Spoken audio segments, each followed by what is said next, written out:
Hi everyone. Welcome back to Real Talk English. I'm your host Emma, and with me today is my lovely guest, Olivia. Hi Emma. Hi everyone. It's so nice to be here again. Today we're going to talk about something everyone can relate to, your daily routine. From morning to night, we'll share how to talk about your day in simple English. So Olivia, let's start with the morning. What's the first thing you do when you wake up? I usually wake up around 7 a.m. The first thing I do is check my phone, but I know that's a bad habit.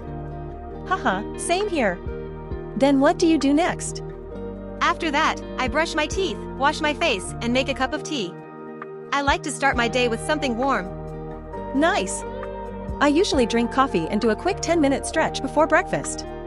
It helps me feel awake and ready to go. So what's your day like after breakfast? Well, I start work at 9 a.m.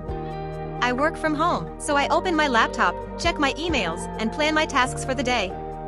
That sounds productive. I usually go to my office and have meetings in the morning. Around 1 p.m., I take a break for lunch. Same. I love having something simple, like rice and curry or sandwiches. Yum! Food gives us energy to keep going. After work, how do you relax, Olivia?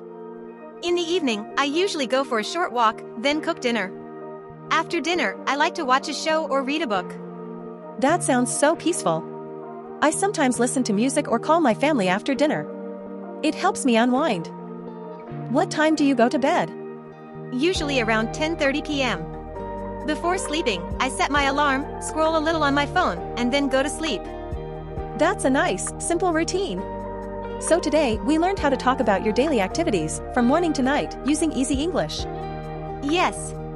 You can use these phrases to describe your own day. Like, I wake up at 7, I go to work, I have dinner, and I go to bed at 10. Exactly. Practice speaking these sentences every day, and you'll sound more natural in English. Thanks for listening, everyone. And don't forget to subscribe to Real Talk English for more fun and easy conversations. See you next time.